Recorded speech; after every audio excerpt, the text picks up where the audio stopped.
Hello everybody and Happy New Year! Welcome back to my channel. If this is the first time you're ever seeing me, hello, my name is Shay.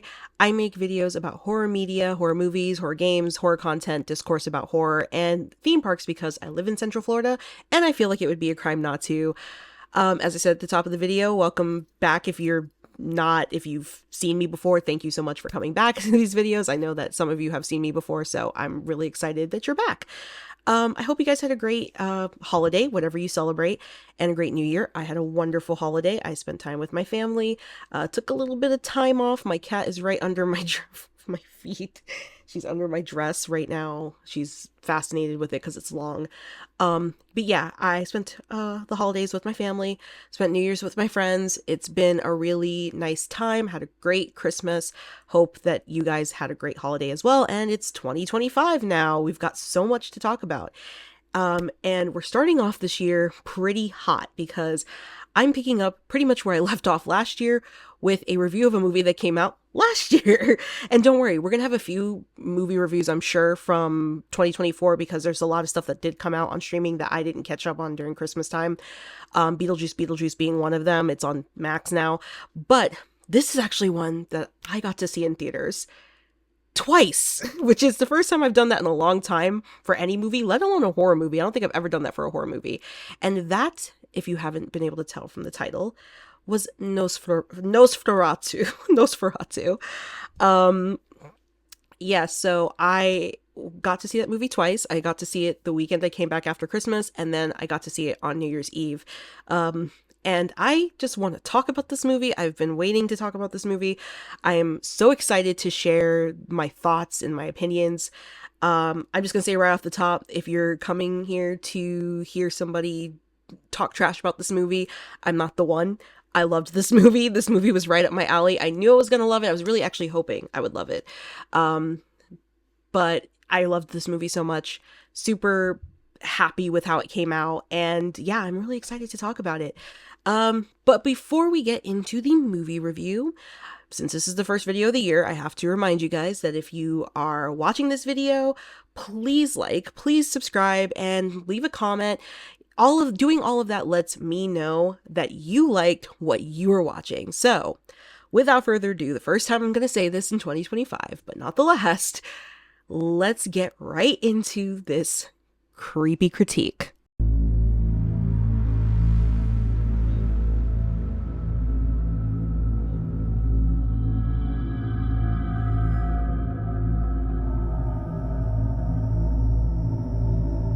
See it, but my cat is in the spotlight back here. It's really funny. Before we get into this movie review, I know I already did my intro, but I just wanted to show you guys, I kind of did a little bit of rearranging. I also got some red lights. You kind of see the aesthetic that I've got going on here. I actually got those during Christmas time because I wanted something that was more vampire aesthetic. Obviously I've got my Lost Boys, my interview with the vampire section over here. I added Jennifer from Jennifer's Body. So I wanted something that was a little bit more vampire aesthetic to have when I film my videos. These aren't going to be on all the time, just when I'm filming. And I also added some stuff behind me. It's really hard to tell. A friend of mine gave me that board, and I specifically said I was going to shout him out. So thank you. He gave me that board. He also gave me that butcher's knife. So, and then there's a couple of little things on the shelf, but it's really hard to see. So, but yeah, he gave me some stuff over the holidays, so I finally got the chance to put some of it up. The rest of it is tucked away for Halloween. So, thank you. You know who you are if you're watching this video. Thank you. So yeah, let's talk about Nosferatu. I'm so excited. I had to fix my necklace because that was bothering me. All right. So Nosferatu came out on Christmas Day in 2024 in theaters, and as of right now, as I'm doing this on January 3rd, it is still in theaters. They haven't put it on streaming or anything like that. That could change by the time you guys see this video. It was directed by Robert Eggers, and it stars Lily Rose Depp, Nicholas Hoult, Aaron Taylor Johnson, and Bill Skarsgård, and Willem Dafoe. I had to mention him because I didn't write him down, but if I didn't mention him, I would be mad at myself, So again, this is a movie that had a mixed reception, and we're going to talk about it in a minute. The critical reception so far on Nosferatu is 7.8 out of 10 on IMDb and an 86% on Rotten Tomatoes. That could very well be different by the time you guys watch this video. We're going to talk about it. So here's the synopsis. In the 1830s, real estate agent Thomas Hutter travels to Transylvania for a fateful meeting with Count Orlok, a prospective client.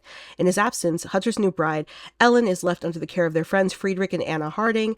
Plagued by horrific visions and an increasing sense of dread, Ellen soon encounters an evil force that is far beyond her control. So when I said earlier that the reception is mixed on this movie, I mean it is very mixed. I didn't see this movie, obviously, on Christmas Day. It was Christmas Day. I was with my family. And like the very next day I went on Facebook and the reviews for this movie were just like so all over the place. They were so scattered. Some people really, really loved it. This movie was like the movie for them in 2024. But a lot of people hate this movie. A lot of the complaints I see is the acting is terrible, the pacing is awful, and that it wasn't really scary. And and the last thing, we'll talk about this in things that people hated, that it was disgusting and very hyper sexual. I have to be careful what I say because YouTube is weird, but very hyper sexual. And I just like, as somebody who likes gothic horror, I like Edgar Allan Poe. I love Mary Shelley's, the original Frankenstein. I grew up watching Universal Monsters, and like the obviously it wasn't as graphic back then, but like, the stories are like in and of itself graphic and tragic. I was like, is this y'all's first go round with like gothic horror? Is this your first go round with it? And even more so, is this your first go round with Robert Eggers? Because if you've seen any of his work, you know what he's about. Like, you know what he's about. You know the type of content he creates. And that's another thing I wanted to point out. I'm going to probably talk about this again later too, because I repeat myself often. But I am not a big fan of Robert Eggers' work. So when I saw all those negative reviews, I was immediately like, oh Lord, because Robert Eggers is a director that I feel like he's like Ari Aster. I feel like you either really love Ari Aster's films or you really hate Ari Aster's films. I have only seen 2 of Robert Eggers' films. I saw The Witch. I actually watched it for the first time last year because everyone I knew was recommending it to me. I fell asleep.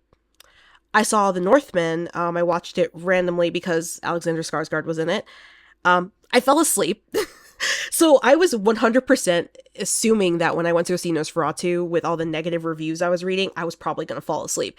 And I actually did fall asleep the second time, but I'd already seen it and I was just tired. So, but I didn't fall asleep like full on. Like I just closed my eyes for like 2 seconds and just listened to the movie and then like was a little asleep and then I woke up. But I did not have high hopes for this film for me because I don't particularly care for Robert Eggers' style of directing. I haven't seen The Lighthouse. I know it's crazy. I've read the synopsis. I've also like seen clips of that movie, and I don't know. I think that's another reason why I've kind of haven't watched it is because the clips I've seen have made me very uncomfortable. And much in the same vein as Nosferatu, if you're not comfortable with super sexual stuff, this might be a little bit too much for you in the Lighthouse. But Nosferatu, it has its moments. So I was nervous about going to see this movie because remember, I said last year that this was my most hyped movie of 2024. Like I was hyped for it, mainly because I really love vampires. If you could not tell, I really love vampires. I always have, I always will. For the longest time last year, my number 1 movie was Abigail, mainly because it was such a fun movie. I had such a good time watching it. I laughed a lot.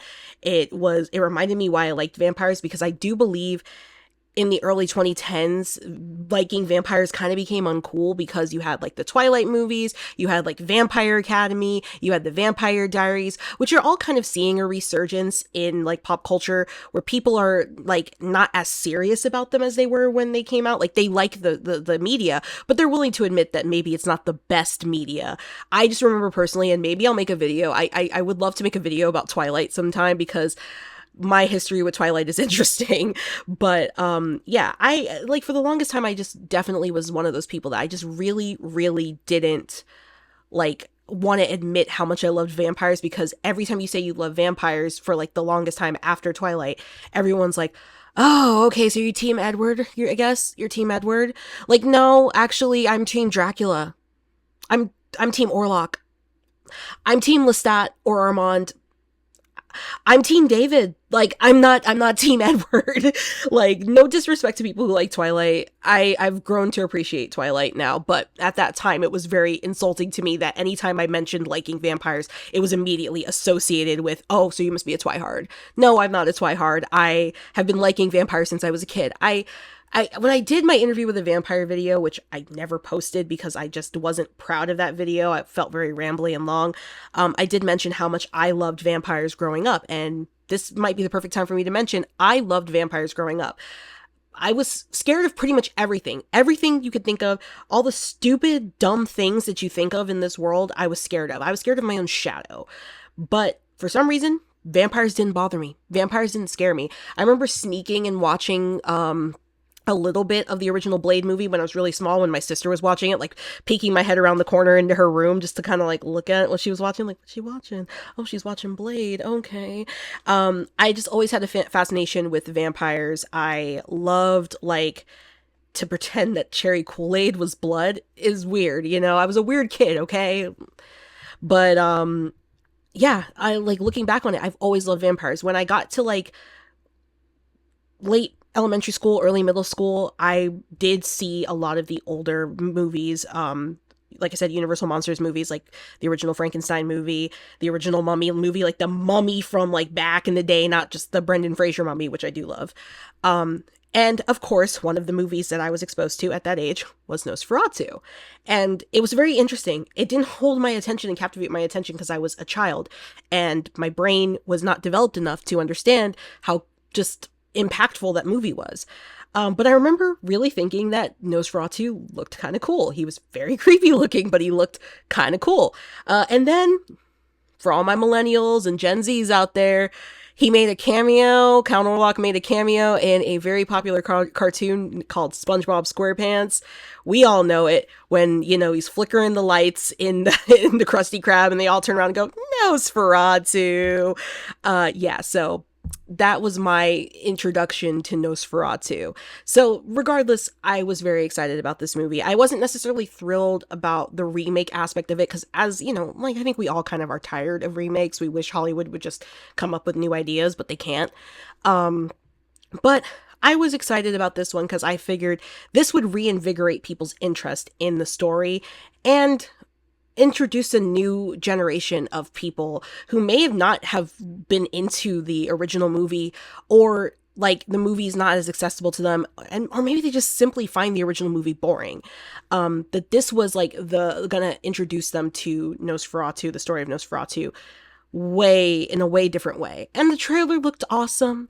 Like it did. I like the fact that they kept Bill Skarsgård's appearance as Count Orlok so well hidden, like you couldn't see what he looked like. And I did everything in my power, and I was so happy that I managed this. I did everything in my power when that movie came out on December 25th not to see any images of Count Orlok. I was like, I want to be surprised when I go in that theater. I want to sit down in the theater and be shocked out of my mind. And I genuinely was, especially because in my opinion, the movie itself is not scary. We'll get into it. In my opinion, one of the best moments in the movie is the opening of that movie. The jump scare in the beginning is so good, and it's just a quick glimpse of Count Orlok, but it is so good. I jumped out of my seat the first time a little bit. I was like, oh, she's praying for this angel to come to her, and she starts talking to Count Orlok, and he lures her out of. So Count Orlok's luring her from her home, and he begs her to. He asks her to swear his allegiance, her allegiance to him, swear that she's his essentially, and she has this moment where I mean, again, I don't find it inappropriate. It's just a woman making noises. And yes, they are interesting noises, but there's nothing happening. Even when the camera pans out, she's just laying on the ground writhing. Nothing is happening. She's not doing anything with anybody. There's nothing inappropriate. So I'm like, are you guys that uncomfortable with just a woman like moaning? Like, are you that uncomfortable? You're like, whoa, a woman is moaning. Whoa, we don't, like, I hope you're not taking your kids to see this movie thinking it was like, I don't know, Twilight. Like, it's just a woman making noises. So yeah, so she's like laying on the ground and writhing and, moaning, and then a hand comes across her throat and it cuts like above her, and you see Count Orlok hovering over her, like choking her. And that was like such a good jump scare, and it's so quick, like you really have to be paying attention to catch the glimpse of him in that moment, because you only see him really like 100% towards the end. Most of the movie he's in shadow and he's like hidden from you, and you get glimpses of his hands, his eyes, but like towards the end you really get to see him in his full glory. But yeah, it was such a good jump scare. Anyways, let's get into the things I liked about this movie. We're already starting on them, but the first thing I like about this movie a lot, and it's something I can say Robert Eggers does really well, it is beautifully shot. The the designs of this, I don't know if this was filmed on location or if this was sets, I don't know, but the designs were, the set was gorgeous, the set pieces were gorgeous, Count Orlok's castle was gorgeous. It was bleak, it was dreary, but it was also beautiful in a lot of ways.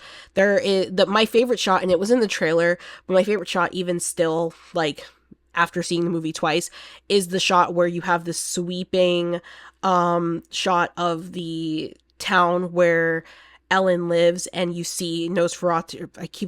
His name is not Nosferatu. You see Count Orlok's hand, the shadow of his hand going over it. Such a cool shot. Such a cool shot. And also, since it's not in the trailer, during that scene, he is essentially like reaching for her to go to her, because he has finally arrived in his like in her town, and he's trying to get to her because he's like obsessed with her blood, which is like fair. And he basically is plaguing everybody, like making everybody sick. So as his hand is reaching over, as the shadow of his hand is reaching over towards where Ellen is staying, you hear people like screaming in terror and agony and pain. And I just love that, because it's like, how is he doing this? Like, how is his power this great that he's stretching his hand? He's not even fully stretching his hand, it's just the shadow of his hand. And as the shadow passes over these homes, you just hear agony in the homes, like people are just dying. It is that's like one of my favorite shots in the whole movie. But there's so many beautiful shots in this film. So yeah, that was beautifully shot. A big complaint everybody has is the acting in this film. I do not share that sentiment. Not only is this a stacked freaking cast of people, but I felt that everybody did a very good job with what they were given. And obviously, here's the thing. In any period piece movie where there's a certain dialect that people are speaking, it's going to sound unnatural. I don't care what anybody says. You could be the most Shakespearean actor and it's still going to sound unnatural. Why? Because it's not normal to our ears. We don't listen to this on a regular basis. We're not listening to people talk at like, well, thou must make haste. Like, we're not listening to people talk like that every single day. So you sit down and watch a movie where that's like the way that they talk. Because I mean, you could argue the same thing about the movie The Witch. They all talked in this old English style of speaking, and it sounded weird. It sounds weird, but I didn't mind that part of The Witch. Same thing with Nosferatu. I don't think that these people were bad at acting. They very much were trying to perform the dialogue, and the dialogue is weird. Like, for modern audiences, it's for a modern ear, it's weird. It's not something we're used to hearing. If we were used to hearing people talk like this all the time, sure, they probably would be considered fantastic. I think everybody did a good job. I don't really have a complaint with anyone in the movie at all. I'm not even going to pick on the little kids that played Aaron Taylor Johnson's daughters. I'm not even going to pick on them because they're kids. You know, everybody did such a good job. I was genuinely surprised by Lily Rose Depp. I did not watch The Idol. I watched clips of The Idol. I couldn't put myself through that. If you know anything about the show The Idol, you know the controversy behind that show. You know how bad that show is. And I was very worried when I heard she was cast as the lead in Nosferatu. I was like, oh, to be fair, I did hear whenever I watched YouTube videos of people talking about The Idol and how much that show sucked, I did hear that she was good. She was not the complaint, it was the weekend.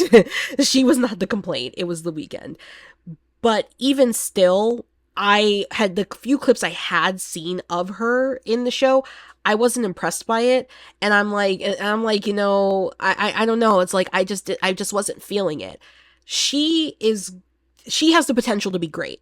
She has the potential to be great, and she also has the potential to, like, leap out of her father's shadow. Despite the fact that I did notice when I was watching this movie that she does look a lot like her dad. It's in the eyes. If you look at her eyes, you can see Johnny. So take that as you will. If you don't like Johnny Depp, you might not like looking at her for 2 hours. I thought she did a fantastic job in this movie. I haven't heard, the weird thing is I haven't heard any specific complaints. The complaint I've heard the most about is Aaron Taylor Johnson. And I thought he knocked it out the park. I did not know what to expect from him. I mean, I love Aaron Taylor Johnson's, like, movies. Almost every movie he's been in that I've seen, I have not had a problem with it. I have not seen Kraven the Hunter. I don't intend on seeing Kraven the Hunter till it's on streaming. But he's usually pretty decent. And I didn't see a problem with his acting. Were there parts where where he might have been overacting? Maybe. I don't know. Like, I'm not an expert in this. I just didn't see a problem with him. Like, I've heard more complaints about him than anyone else in the movie. More complaints about Aaron Taylor Johnson. So maybe he's the problem? I don't know, but that doesn't warrant the whole cast to be dragged down. I don't know. I'm not saying Aaron Taylor Johnson's the problem. Don't get it twisted. I thought he did wonderful. I didn't have an issue with him. He didn't take me out of the movie. He didn't ruin the movie for me or anything like that. Nobody did. Everybody was pretty on point. Everybody's acting was phenomenal. Nicholas Hoult is one to watch. I don't know why this dude is not a bigger star than he is.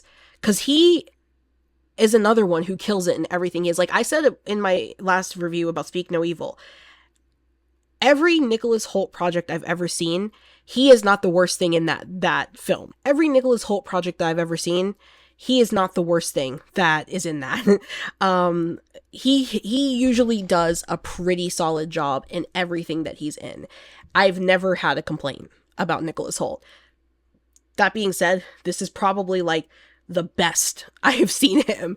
The emotional depth he put into it, how much you could tell he really loved his wife and he really went to bat for her. He knocked it out of the park. He just like washed his hands with this role. Like, it was amazing.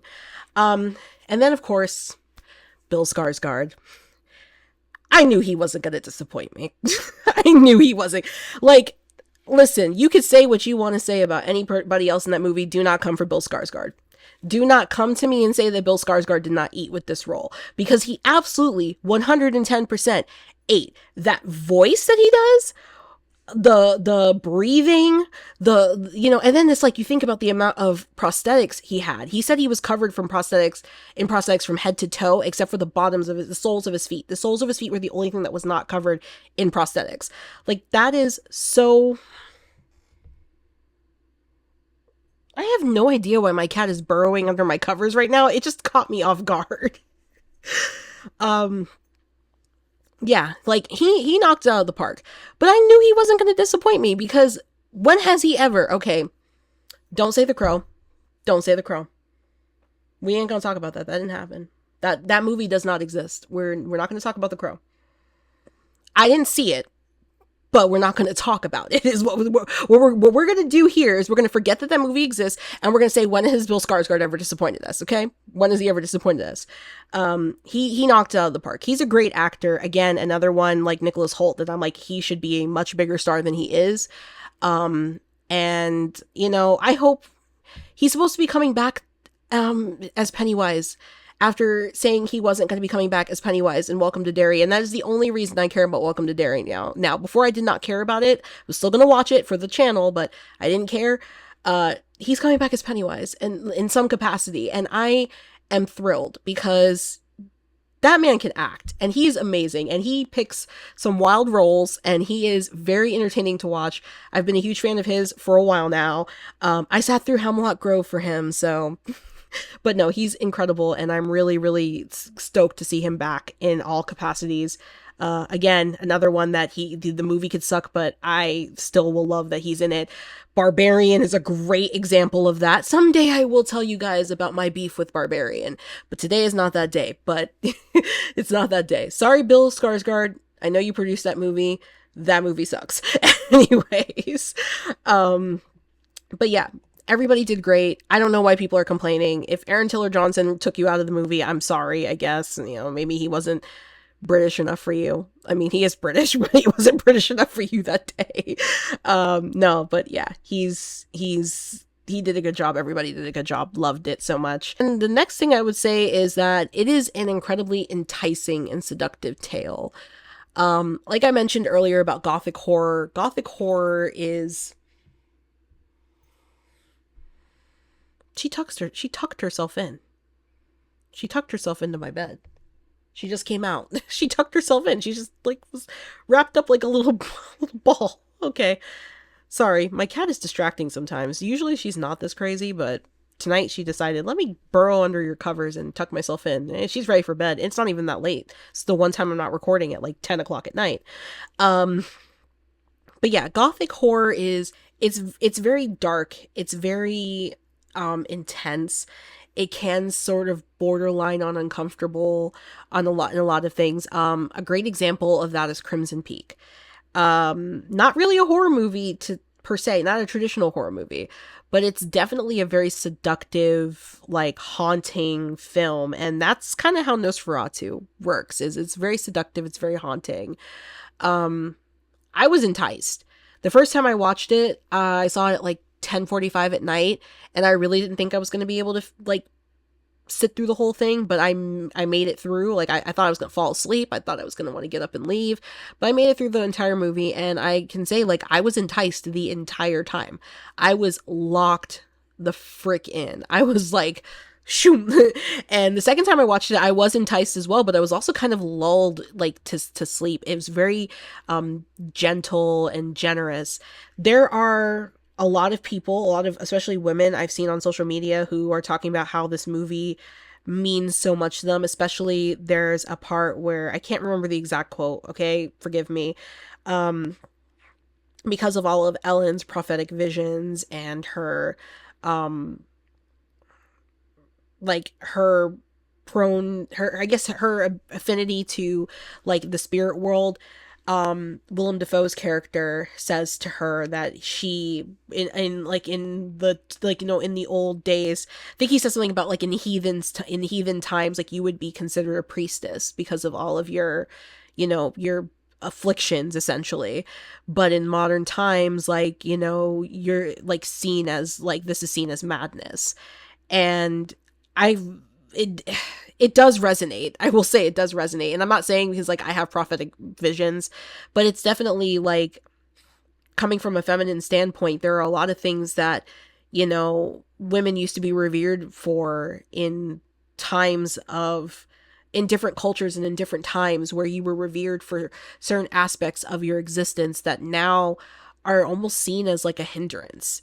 So, like, I've seen videos of women just straight up crying, like bawling their eyes out after seeing this movie. It didn't affect me that way. It's like a Barbie movie thing. I saw the Barbie movie. I loved the Barbie movie, but I did not cry at the end or at any part. I just, like, I remember leaving the movie and just feeling really, like, empowered and being like, yeah, let's go. Like, go, come on, Barbie, let's go party.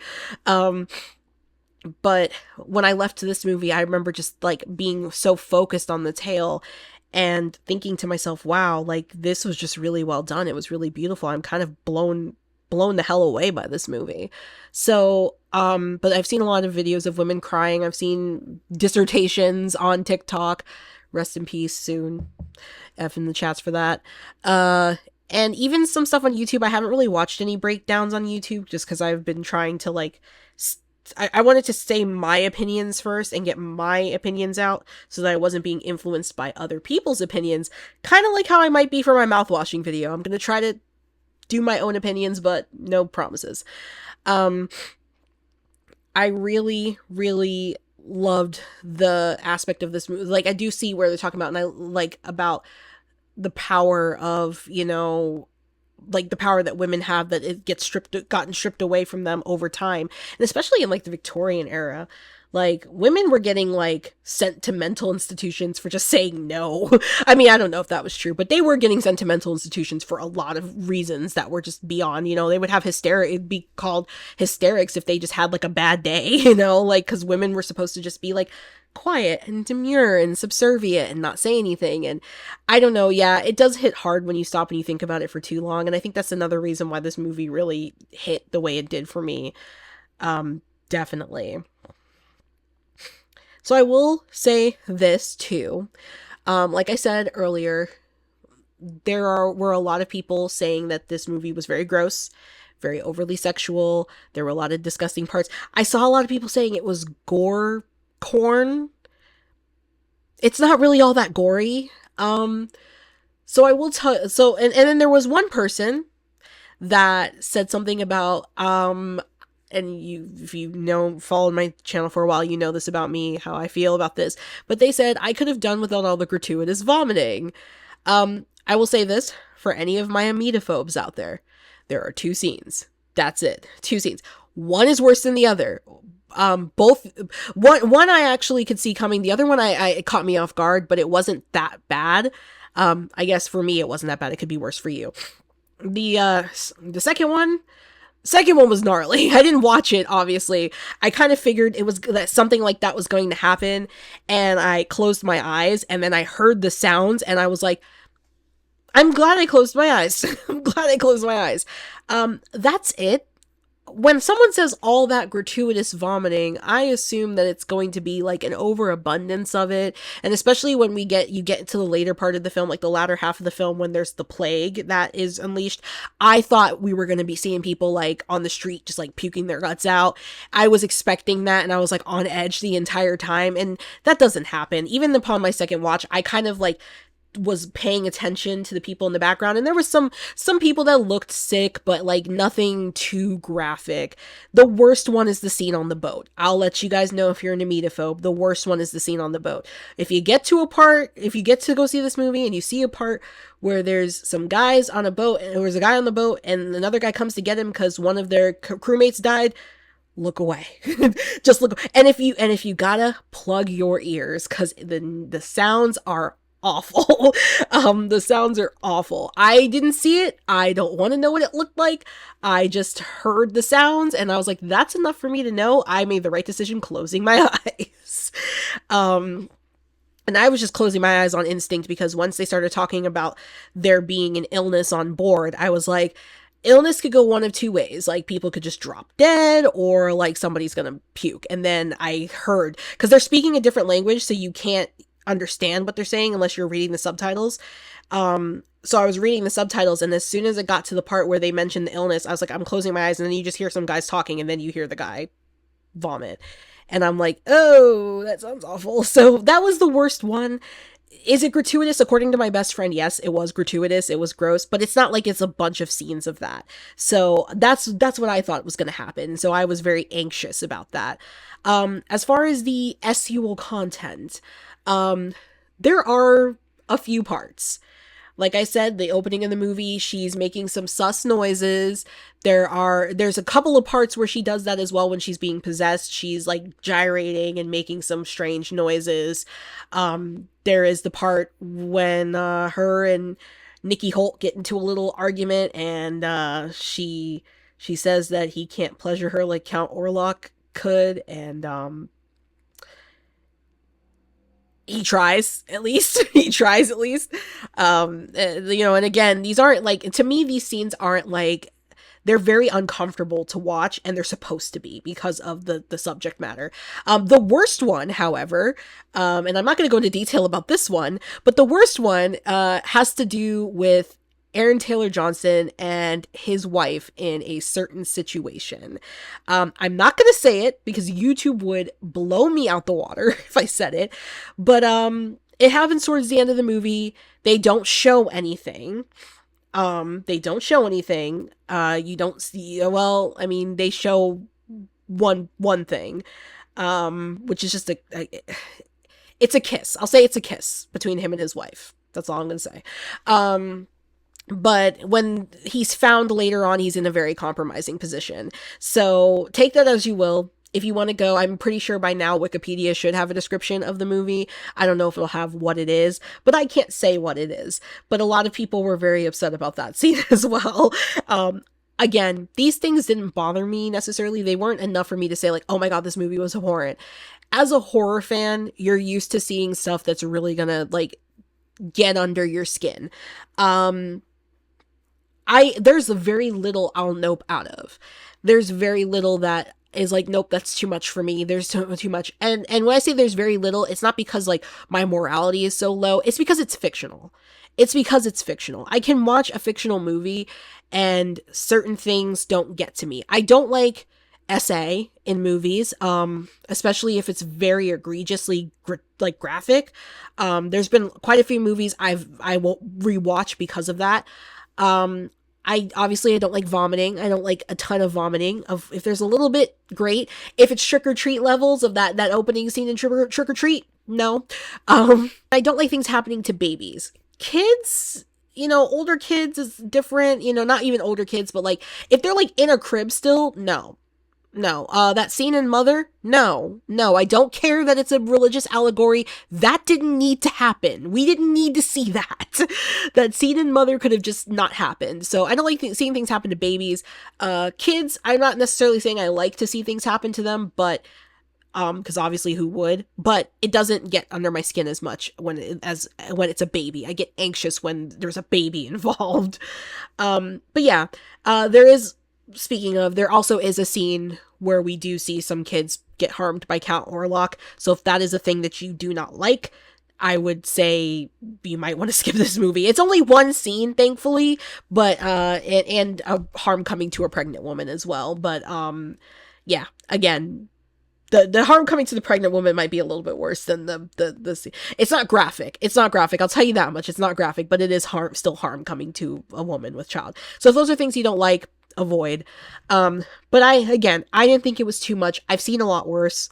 Okay, once you've seen the Human Centipede, your soul dies. Okay, once you've seen Megan is Missing, there's really not much you can do to like really push me over the edge.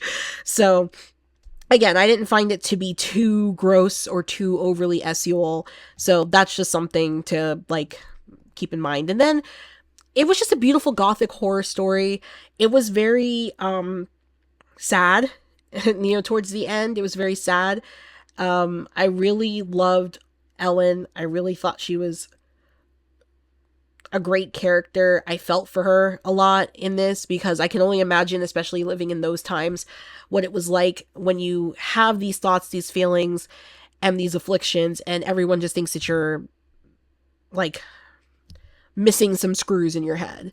So I thought everything about that was really great. I loved Thomas's devotion to Ellen.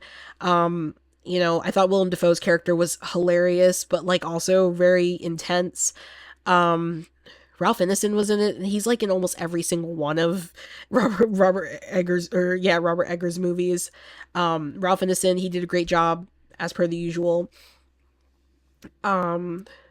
It was just a beautiful movie, and even after seeing it a second time, I was just like, wow, I really, really like this movie. Like, I genuinely like this movie. It's awesome. I don't have a lot of bad things to say about this movie. I know, surprising. Surprise, surprise, I don't have a lot of things to say about this movie that are negative, necessarily. First thing I would say is, it wasn't really very scary. It's hard to scare me in movie form. In, like, haunted house form, no, it's not, but it's hard to scare me in movie form. I definitely wasn't really expecting it to be like a scary movie because I saw a lot of people being like, oh, I thought this was gonna be a horror movie. I wasn't expecting it to be like a typical traditional horror film. It's a gothic tale, so like many gothic tales, it's very slow burn. It's very like slow burn. It takes its time. I keep thinking of the line from Interview with the Vampire where Louis says, "Let the tale seduce you." That's kind of how I feel about Nosferatu, is that it's not about, I mean, I think the opening has a great, wonderful jump scare with that Count Orlok moment because it comes completely out of nowhere. But other than that, the movie's not meant to be like, I haven't heard him driving around in like a couple of days. What is happening? He's back, I guess, from wherever he was. Vin Diesel, everybody. But yeah, no, it's like definitely one of those that you have to take your time with, and it's not a jump scary movie. It's not like a slasher film, and it's not going to be for everybody. For me, it was perfect. I love movies like this. I love movies that are kind of slow and drawn out and like, just very like something to think about mostly. So I had no problem with this, but I guess I can say like, yeah, it wasn't a scary movie. There was nothing really scary about it. It was more just like a gothic tale, and it was pretty, it was a pretty movie. There were times where I guess you could say it felt a little slow. That's another thing I've seen a lot of people complain about is the pacing. It didn't really get to me that much. There were some times where yes, the scenes seemed like the scenes with no dialogue seemed to drag on a little bit too long, but there's a lot of stuff that they threw at you in like 2 hours, and apparently there's a longer cut.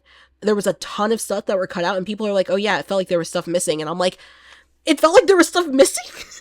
I mean, again, I'm not like 100% Nosferatu like aficionado, and I know all this lore. I barely remember the original film. I barely remember it, but this just made me like, people are saying this movie was too slow. Now you're saying that there might be like another at least hour's worth of content that was cut out of this movie. Are we going to get it all? I don't know. But I don't know. I just like, I didn't think it was all that slow. There were parts where I was like, yeah, like when I was watching it the second time, I was like, yeah, I can see where people might say, okay, this is a little bit, it's slowed down some, it's slowed down some. But everything kind of served its purpose in my opinion. So honestly, I don't think it was slow, but other people might have thought it was really slow. And honestly, the last thing, and really my only complaint with the entire film, hated the Count Orlok design. As wonderful as it is that they kept that a secret from us, why did y'all keep that secret? This man had a goofy ass mustache. Why did he have a rug, a caterpillar up here? Why did he have that? Like, people were complaining about the teeth. The teeth didn't bother me as much as the mustache. Like, this man had a whole, like, he had the Ned Flanders going on. He had the Ned Flanders. Howdy doodly. Like, he had that going on. He looked like he was about to bust out like some howdy doodly to Ellen. Like, I was like, dude. And it was even like the ending made it worse because, when I don't want to give away the ending, but like, yeah, he had a whole ass mustache. He looked so ugly. So ugly.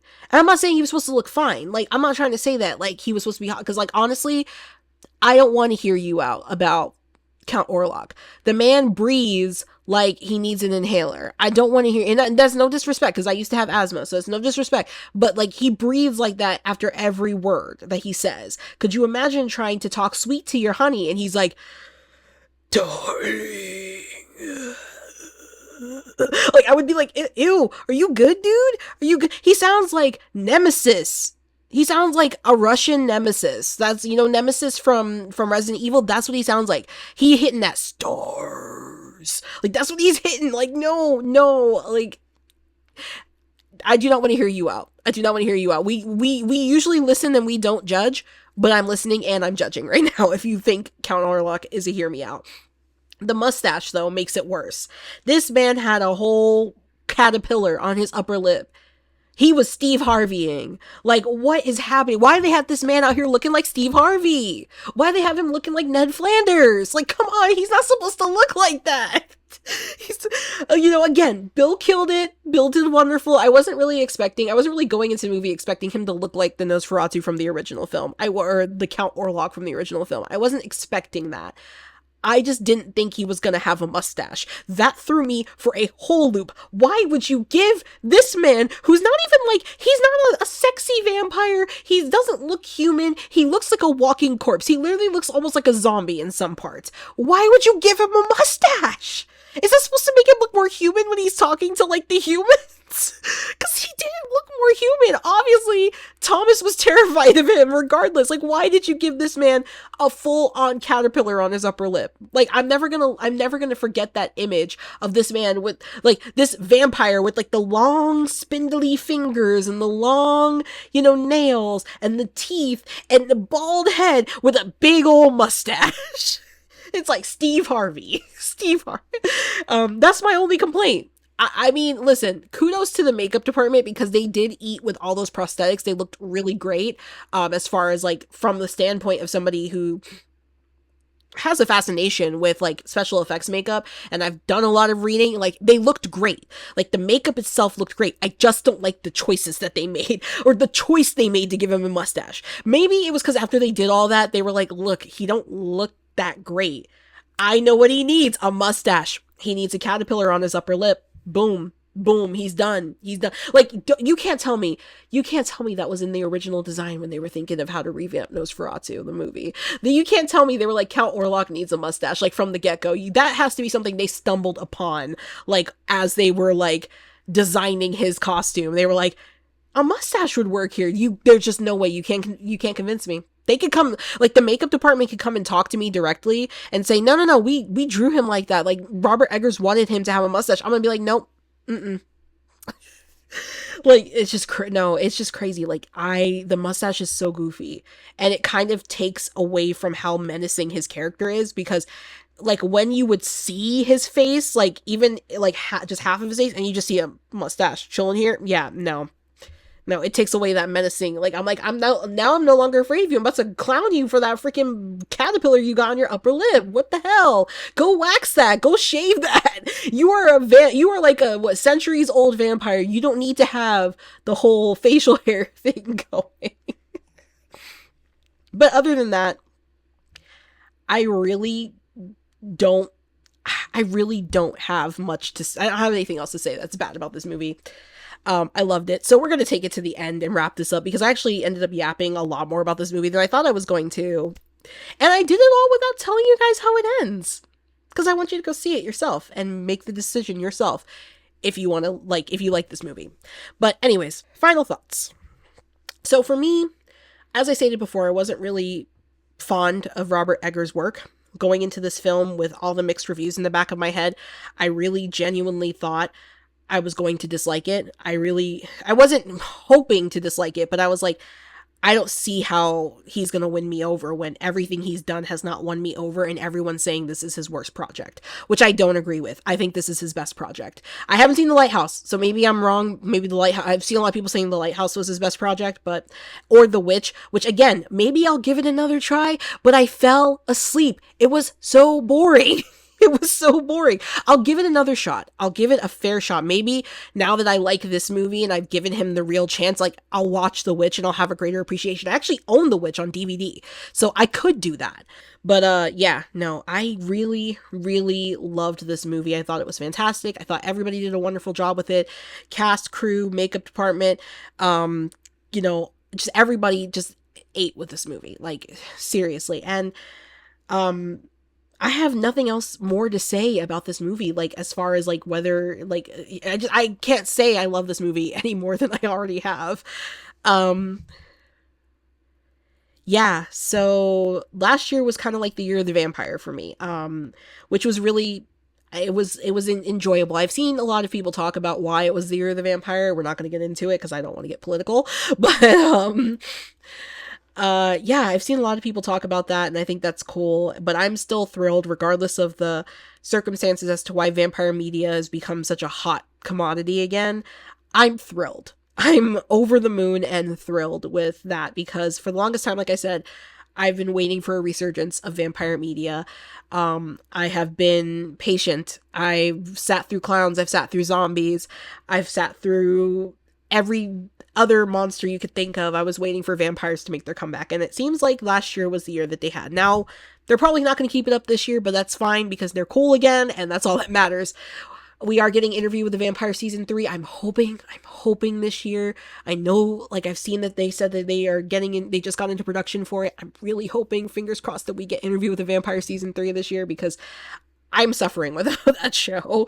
Like I said, we had Abigail last year, which was fantastic, and it just really feels like we're having a resurgence of great vampire content, and I, for one, cannot be more thrilled. This movie was perfect. I'm glad that instead of doing my 2024 recap at the end of the year last year, like I had originally planned to do, I waited to watch this movie, because this movie deserves to be on that list, and that's just that. Like, this movie was wonderful, and I can't wait till it's out on, like, like streaming so I can watch it whenever I want, because I get the urge every now and then. I'm like, well, I wish I could watch that movie, but it's like only in theaters and I don't feel like paying $12 to go see it right now. But yeah, so that is it. My skull rating for Nosferatu is 4.5 out of 5. I had to take half of a star off for the mustache, okay? The mustache had to take half of a star off. I'm sorry. I'm never gonna let that mustache go. But in any case, that is it, guys. Thank you so much for chilling with me today. If you watch this, I really hope that you guys enjoyed this video. I'm so excited to be back. I'm so excited to do content. I mean, I only took a week off. Well, technically I took 2 weeks off because that other video that I posted on Christmas, the day after Christmas, was pre-recorded. Obviously, I was wearing the same outfit I was wearing in my smile video. But I'm just thrilled to be back at, back at it again. I have so many great ideas. Hopefully the plan is the entire month of January I'm going to upload at least once a week. So that's my plan, is every month I want to upload once a week so you guys have something. If I can upload more than once, great. Right now I'm trying to just keep my workload light because I've got a lot of personal stuff going on that I'm working on too. But I'm super excited. Next week, we will be diving into the tier list. And yes, I'm doing another tier list. Don't worry, it won't be as long as my 2010s one. This is just my tier list for the movies that came out last year and the ones that I saw. I did not see every single movie last year, so it's a shorter tier list. But yeah, in any case, thank you guys so much. And also, I just want to say too, my video for Smile 2 kind of like did really well, like by my standards, not by like everybody else's standards, by my standards. I wasn't expecting it to get as many views as it did, and to bring in some new people. So for anybody that subscribed because they saw that video, thank you so much. That video was just really me. The review part of it was me doing what I'm doing right now, but everything else I did in that video with like the smile stuff was really just me trying to do something a little bit more fun with my videos, especially my review videos, because I don't really do a lot of fun stuff. Like, I don't really plan my videos out, like my review videos like this, out very well. The only one I did that with was The Substance, because I had to like talk about the entire movie to lead into the review portion, because so many people that movie's inaccessible for them right now. So yeah, for me, I was definitely like, I was anxious to do that, but yeah, with my smile video, I just wanted to have some fun. I did get someone like commented and said that, it could be a little bit scary for people, and I completely understand that. Don't worry, I'm not going to do stuff like that all the time. Not trying to freak anybody out or make anybody feel uncomfortable, that was just because of the subject matter of the movie. But yeah, I hope to do more fun stuff like that going forward. I have some other ideas kicking around. And don't worry, the mouthwashing video is still coming. I'm going to be working on that very, very soon. So the mouthwashing video is still coming. I just have to play the game now that I'm home and everything is settled. It also doesn't help that I just got Silent Hill 2, so I've been playing that, and it's awesome. I might do a review on that when I'm done. I won't have any gameplay footage, though, of my own, because it's on my PlayStation and not on my computer. So anyways, yeah, let's wrap this up. Thank you guys so much for watching. Thank you guys for being here. I hope you have a wonderful, safe, happy new year. Please take care of yourself. Take care of your community, especially your community, people that you know are in need, that need any help, that just need a shoulder to cry on. Just be there for each other. Just be kind to each other. That's all we got to do. 2025 is going to be an interesting year. It's going to be an interesting year, but we're going to try our best to have a good time. And we're going to have a good time for as long as we possibly can. So that's what I have to say about all of that. That's my big grandstand that I'm going to put out there. But yeah, so, and of course, I'm going to be delivering content to you as much as I possibly can. I'm excited for what's to come. Like I said, we have Epic Universe opening next year. We're heading into HHN speculation season, which I'm going to be following very closely so I can give you guys updates about HHN. There's some great movies coming out this year. 28 years later is we are finally getting the third 28 Days Later movie this year, and Aaron Taylor Johnson's going to be in it. So if you had a problem with Aaron Taylor Johnson in Nosferatu, I'm sorry, but you're going to be seeing more of him soon. Like he's going to be seeing more of him, and I'm not complaining because he's great, and I want to see more of him in films. Him and Nicholas Hoult and Bill Skarsgård. I know Bill Skarsgård's going to be doing more stuff soon too, so keep an eye on it. And Lily Rose Depp. I want to see more of her too. I want to see more of her. What she got coming up. She can let me know. No, but yeah, the Stranger Things final season releases. That's going to be a behemoth of a video, so be ready for that. There's some games coming out that I might review.